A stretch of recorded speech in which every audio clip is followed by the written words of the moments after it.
What's happening? What up? What to do? That's for sure. But everybody in my city say, what up, though? What up? What up, though? What's going on, y'all? What's going on, y'all? I hope you guys are all having the smoothest, the coolest, and the truest Saturday that you ever did have, you know? But yeah, I wanted to bring y'all a couple stories, you know, and we're adding another scratch for the D-ski. So yeah, give me 1 second.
What's on? What's going on, Aggie? Yeah. What's going on? Hope you're having the smoothest and the coolest and the truest Saturday ever did have.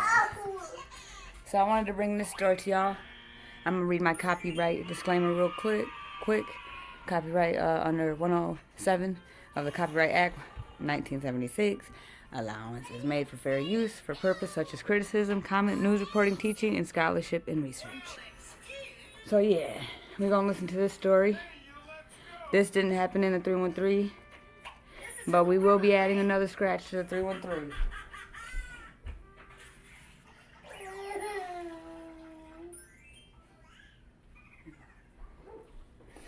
Yeah, so here we go with this story.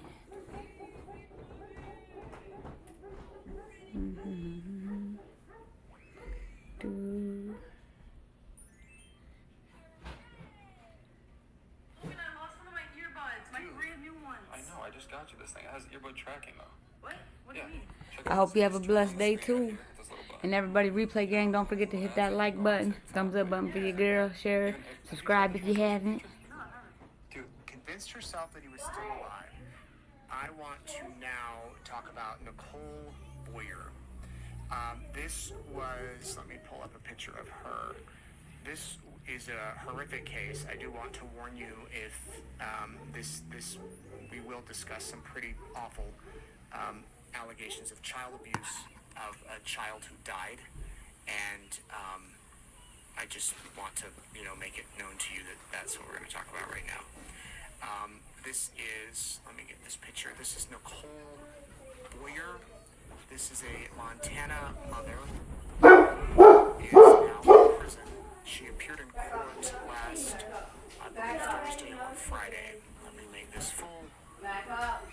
This is Nicole Boyer. She's charged with deliberate. Hold on, let's see. What's going on, Vanessa? Hope you're having the coolest, the smoothest, and the truest Saturday that you ever did have. What's going on? Hold on, y'all. Someone's at the door. I just gotta get this dog, so we want to hear him bark. My bad. I apologize.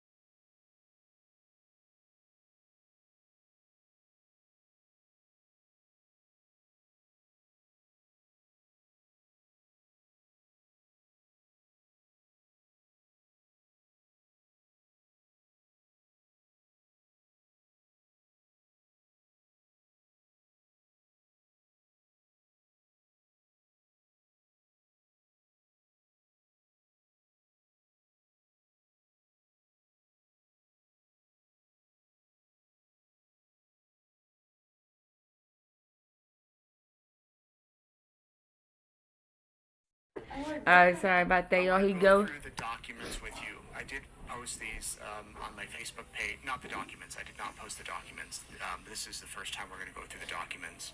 But this is for affidavit from the Dillon, Montana area, a Beaverhead County attorney. Dillon is actually just about 2 hours from where we are here in Idaho Falls. And we'll cover this one. We'll go up for the court filings on this one, the court proceedings. Count 1, deliberate homicide. The state seeks a warrant, bail set at $500,000. It's been higher than that, I believe.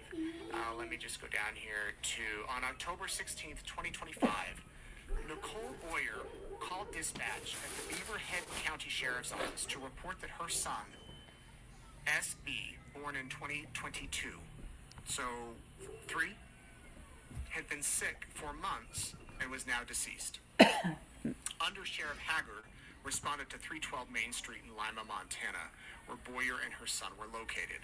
Upon his arrival, he met with Boyer outside the residence. Boyer made a statement to the effect of, quote, "Just take me to jail." Let me make these bigger if you're able to see. Hopefully that helps. I know many of you watch on your phone, so it can be hard to see, but if you're watching on TV, that might help. Law enforcement observed the smell of decomposing human remains upon entry into the residence. Furthermore, the entirety of the home was in poor condition. The floor and surfaces throughout the home were covered in trash and rotten food, as well as animal urine and feces. Can I just say hats off to the law enforcement and the social workers and the Department of Health and Welfare workers and anyone that has to deal with situations like this. Reading it is hard enough. I cannot imagine being in it. In fact, maybe I kind of can, but fortunately, a few months ago, I went into a home like this for an investigation that, fortunately, there were no children, but I left, and I had to go home and shower, and Jordan, my photographer, he had to too.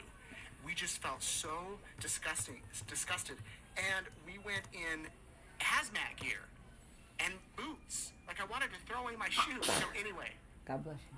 you go in, I cannot even fathom a child being in these conditions. It is heartbreaking. Under Sheriff Haggard was directed by EMS to an upstairs bedroom to observe the deceased child, who was located on a pile of laundry, bed sheets, trash, and other items on the floor next to a mattress. The child was covered up with a sweatshirt that Boyer later identified belonging to her. The child appeared to be in an advanced state of decomposition. SB suffered from spina bifida, club feet, and hydrocephalus. As a result, SB was significantly disabled. Boyer later indicated the child could only army crawl as a result of his medical conditions. The upstairs bedroom where SB was located was filthy. It was covered in trash, diapers, and other items. Law enforcement noted that an air conditioning unit was running in the bedroom despite the projected high temperature that day in Lima, Montana, as being approximately 44 degrees Fahrenheit. All other occupants of the home, including 3 other minor children and another adult, were removed from the residence. Boyer spoke with Deputy Wheatley while on scene. She indicated that SB fell ill in July with what she described as a cold, and then fell ill again in August. She indicated the child had a fever during this time as well, but that she attributed it to teething. Boyer stated she would check on the child 3 to 4 times a day, delivering food and water at that time. Boyer indicated that she felt as if the child received food and water, the child would be okay. During the course of this conversation, Boyer also stated that she did not remember the whole month of September and made several comments about needing to go to jail. Law enforcement also spoke with Boyer's family members, including her mother, her stepfather, and her biological father. Boyer's mother indicated that she spoke with Boyer on October 16th, 2020.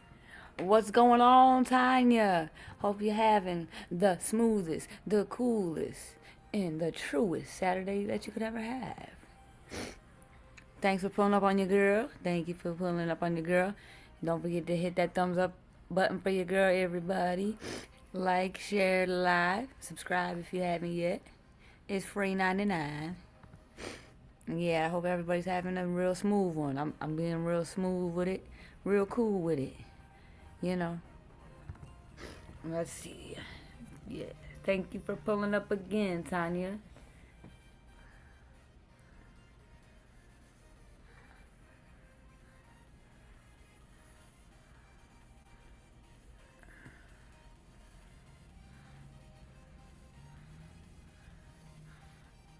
From the residence. Boyer spoke with Deputy Wheatley while on scene. She indicated that SB fell ill in July with what she described as a cold, Yeah, and then here we fell go. Yeah, ill right again there. in August. She indicated the child had a fever during this time as well, but that she attributed it to teething. Boyer stated she would check on the child 3 to 4 times a day, delivering food and water at that time. Boyer indicated that she felt as if the child received food and water, the child would be okay.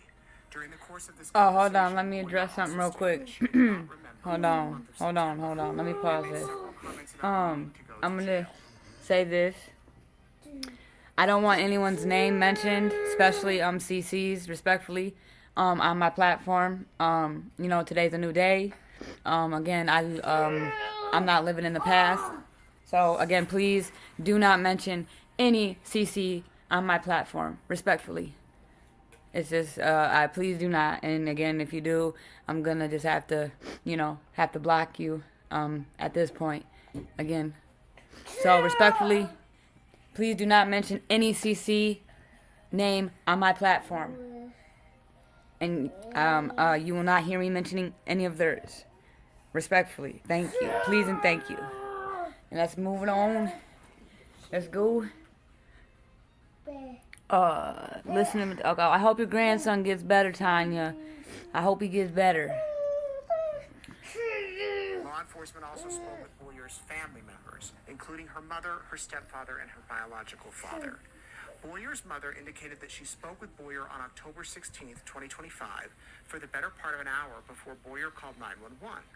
During the course of that conversation, Boyer made statements to the effect that she was a horrible person, a horrible mother, that she was going to jail for life, and that everybody will hate her. At times, Boyer told her mother that SB was alive but sleeping, and at other times, Boyer said SB was deceased. Boyer's mother shared that the last time she spoke with SB on the phone was in September, and that around that same time, Boyer had made suicidal threats, including sharing a plan You're to shoot welcome. herself and sharing a belief she would be going to jail. Boyer's father advised that the last time he had seen SB was in September. He also indicated that while Boyer used to sleep upstairs in her bedroom with her 2 sons, SB and her older son, she began sleeping downstairs with her older son in September. Boyer's father also indicated that Boyer told him that she had switched SB's sleep schedule in September such that he would sleep all day and be awake at night. Boyer also spoke with DCI agents in the evening of October 16th. During this interview, Boyer advised of the following. SB could sit up on his own but could only army crawl around due to his medical conditions. He had the speech development of a 1-year-old despite almost being 3. Boyer kept SB in the upstairs bedroom exclusively, where SB stayed in a, quote, padded area. Wow. She said she would visit him multiple times a day to set his food down so he could eat if he wanted to, and that he was given water in a to-go bottle. She became overwhelmed in August with tending to the 3 other minor children in the home as well as her father, who were all sick. She became overwhelmed once school started in September, as she had to provide all children in the home with medications and food. She gave SB Tylenol over the summer, but then stopped in September because she didn't give him too much. She did not take him to the doctor for any of the illnesses he suffered over the summer because she felt like she had everything she needed at home to care for him, including medications. She indicated she would use a nebulizer on SB and that the nebulizer would often help alleviate symptoms. Boyer said SB would sleep during the day and be awake at night. She would check on him during the day, but she slept downstairs at night with her other child. Boyer said at some point in September she got overwhelmed and stopped caring for the child. When asked why, she stated that she, quote, didn't prioritize him. That's I crazy. believe I should have done more, she said, and agreed that her lack of care led to his death. She stated, quote, my lack of not paying attention and prioritizing other things over him led to him dying. Boyer said she didn't know the last time she actually remembers seeing him eating, and that she stopped giving him water sometime in September. She was unclear whether she stopped giving him food and water before or after he was deceased. When asked if he starved to death, she said she didn't know. When asked if he froze to death, she said she didn't think so. Boyer stated she knew he had passed in September, but she had convinced herself that he was still alive. She didn't want to accept SB's death until that morning when she, quote, finally called the police on myself. Welcome to Season 5 of Revolt's Bet on Black, powered by Target. A life-changing opportunity awaits for one of our 9 That's HBCU pretty students sad. competing for a chance to win cash Crazy and prizes work. totaling up to $100,000. They always bet on themselves, and this bet could change everything. I am sorry that I had to put you through that. That is so just horrific and just really hard to comprehend. She did appear in court, and I want to show you that video.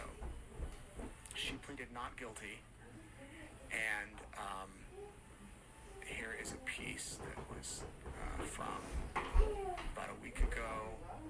Let me hear, I think because of copyright you might not be able to hear it.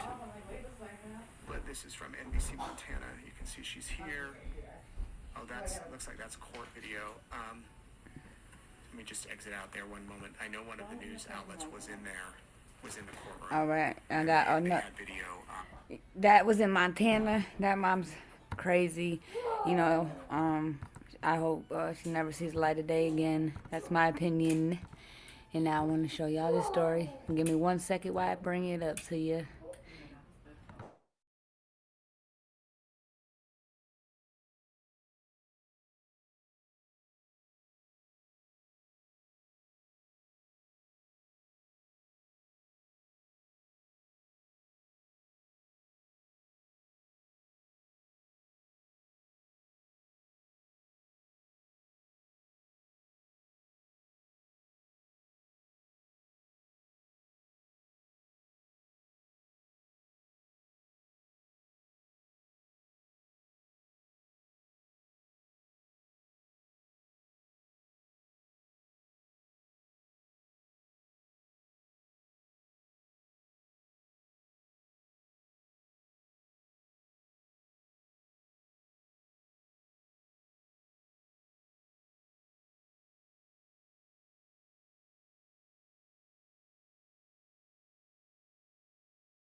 So this story, y'all, is coming out of the 313. So we're adding another scratch for the 313.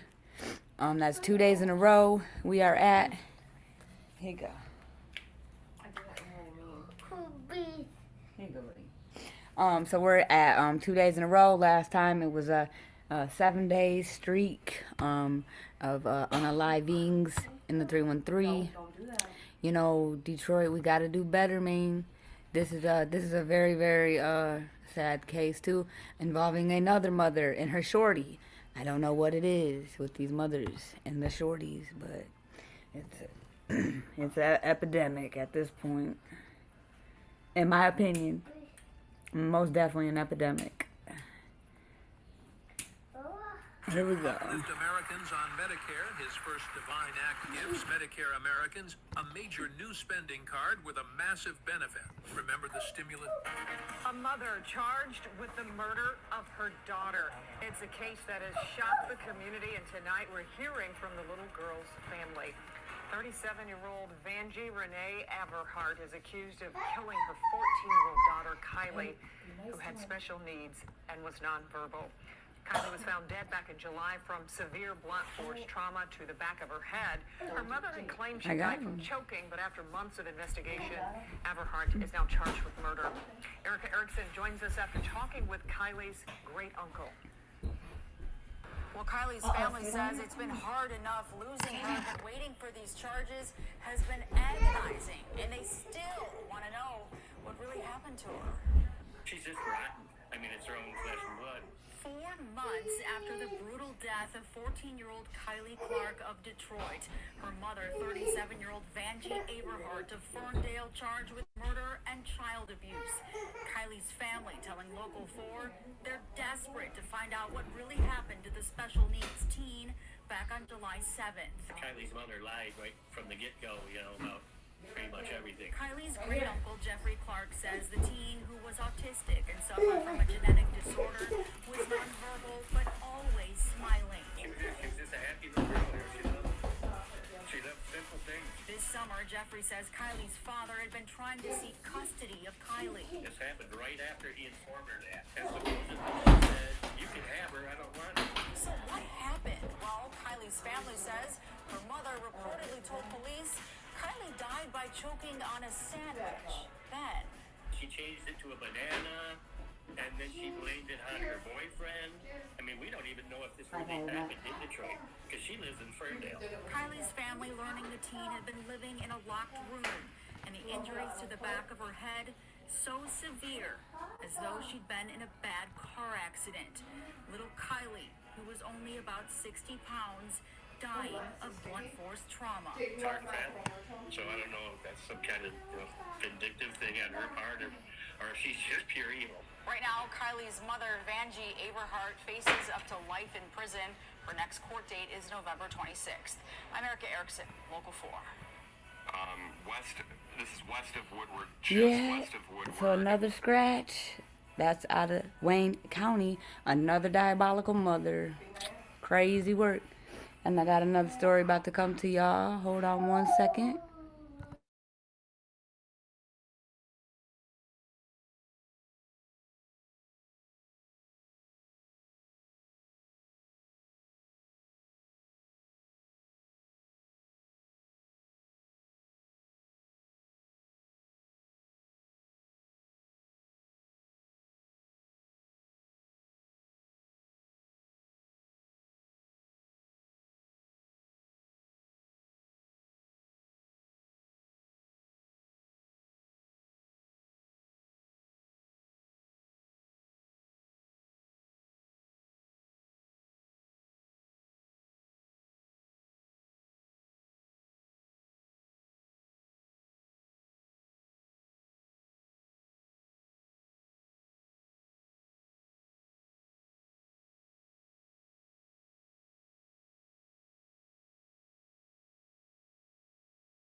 All right, we got this story coming out of GR, Grand Rapids.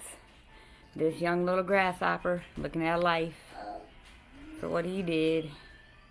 So let me let y'all listen to this one. Yeah. Here we go.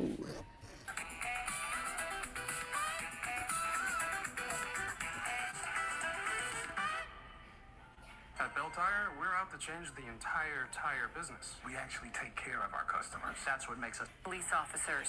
News 8's Adriana Doria went through. First tonight, we are learning more about the 18-year-old man accused of shooting at Grand Rapids police officers. News 8's Adriana Doria went through court documents and learned he has committed a similar crime before.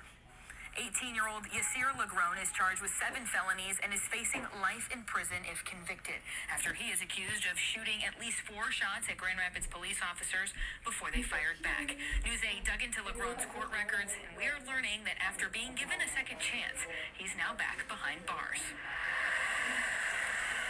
In June of this year, according to police, officers responded to the area of Madison Avenue Southeast and Gilbert Street Southeast on a report of, quote, kids fighting. During that incident, Lagrone was allegedly carrying a concealed weapon without a license.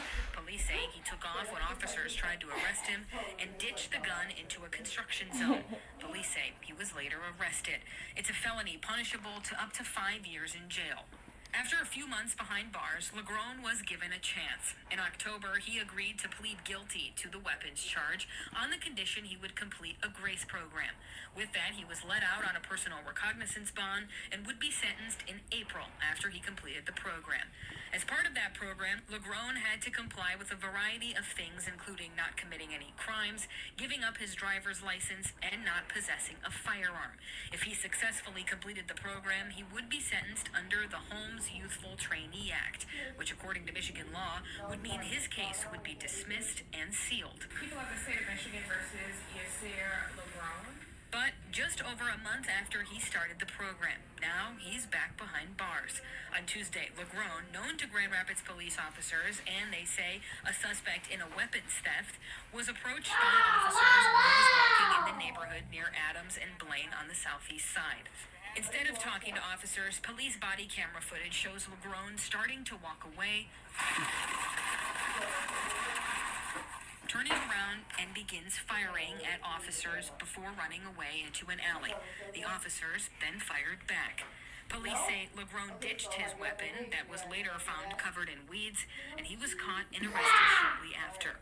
On Thursday, Kent County prosecutor Chris Becker formally charged him with 7 felonies: 2 counts of assault with intent to murder, a felony with a maximum penalty of life behind bars, 2 counts of resisting and opposing a police officer, 2 counts of using a firearm in commission of a felony, and 1 count of carrying a concealed weapon. Lagrone is being held on a $750,000 bond. His next court appearance is scheduled for the end of this month. Should be no bond. What's going on, Charlotte Stewart? Hope you're having the smoothest, the coolest, and truest Saturday that you ever did have. So I'm going to bring y'all one more story. This is another diabolical mother, father, and sister, what they did to this baby girl.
All right.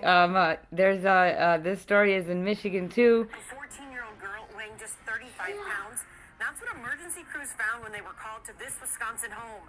It landed 4 adults behind bars facing multiple charges of child neglect.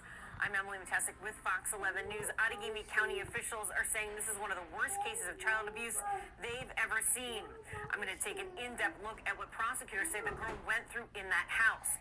We should warn you, some of the details of this case are disturbing. Quite frankly, these allegations before the court today are incredibly disturbing. And it's alleged that the minor child was, quite frankly, living in a house of horrors. The victim was removed from the home in August.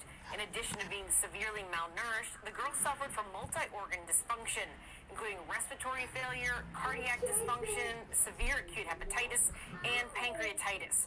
Her condition is so severe, doctors and nurses didn't know if she would survive. I was able to observe photographs of her, and she looked like a skeleton.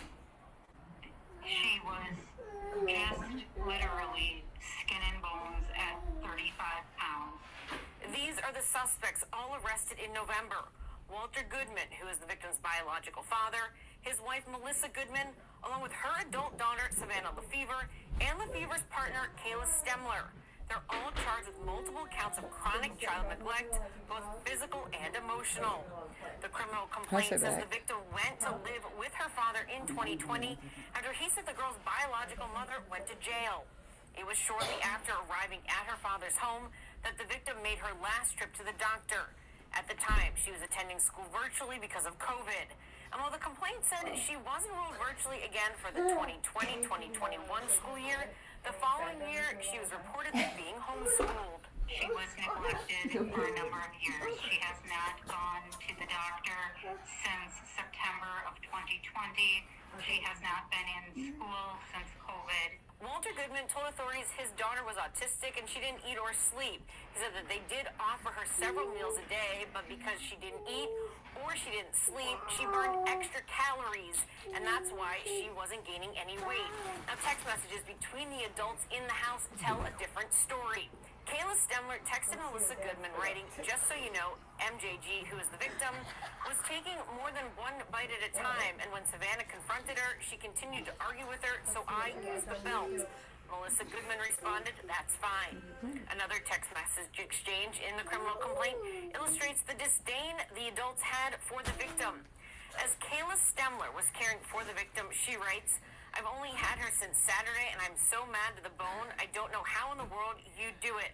Melissa Goodman responds, "It's hard, to be honest, and some days I don't want to anymore and wish she'd just go really away. not, though. I'm It's just really being easy honest." to be honest. Savannah Lefevre chimes in, "I just want to karate kick her dumb head." Stemler responds, "I totally get that." Even the girl's father didn't want her around. In an interview with a friend of Walter Goodman, the man told authorities that he told Goodman he needed to treat his daughter better. The complaint said Goodman responded by saying, "If I could leave her somewhere in the woods, I'd leave her." The man said Goodman then addressed the girl saying, "I wish I could kill you."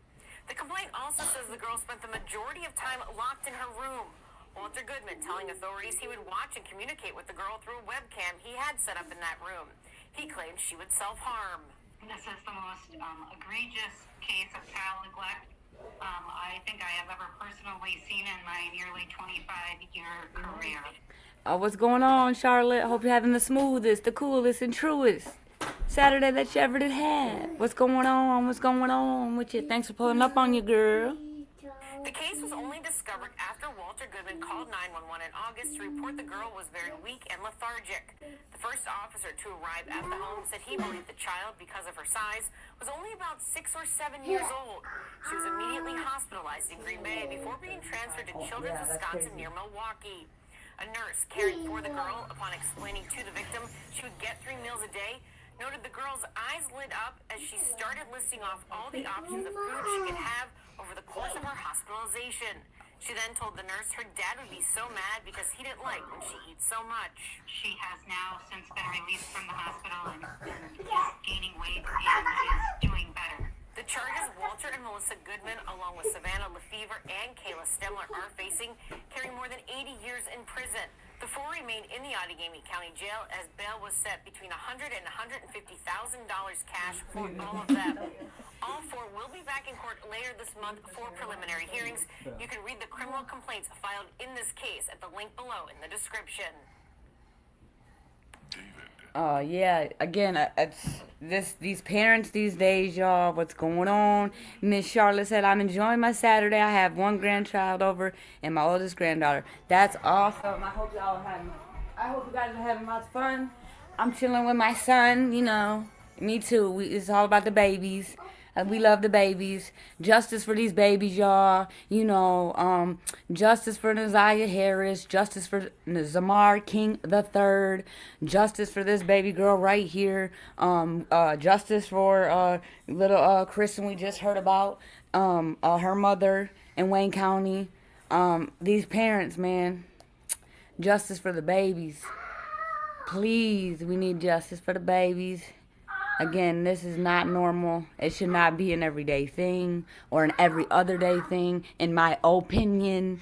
But yeah, it's happening.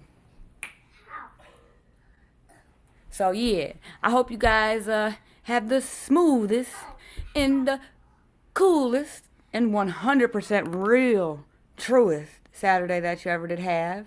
You know, I'm gonna leave it like I always do. You know, with Winnie the Poohski, Christopher Robin. You know, you're smarter than you think, you're braver than you believe, and you're stronger than you seem.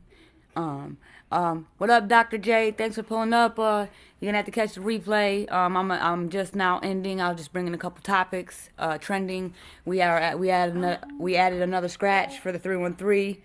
We started over. We had one day after a 7-day streak. So yeah, thanks for pulling up on me. I appreciate it. Thanks for liking the video. And yeah, everybody, y'all be smooth and cool and true, you know? And I'm gonna do the same. Thank you. Oh yeah, I'm enjoying him like no other. Thank you, Miss Charlotte. That's my baby. It's my pride and joy. That's what I'm living for, my shorty, you know? So yeah, everybody, again, don't forget to, on your way out, if you forgot, just please hit that thumbs up button. You know, if you haven't subscribed yet, please do. And I'm just going to keep on bringing some stories, you know, that I feel like need to be heard. And we're going to just keep bringing, doing what we do. Real smooth with it. All right, y'all. I'm out of here. Be smooth with it.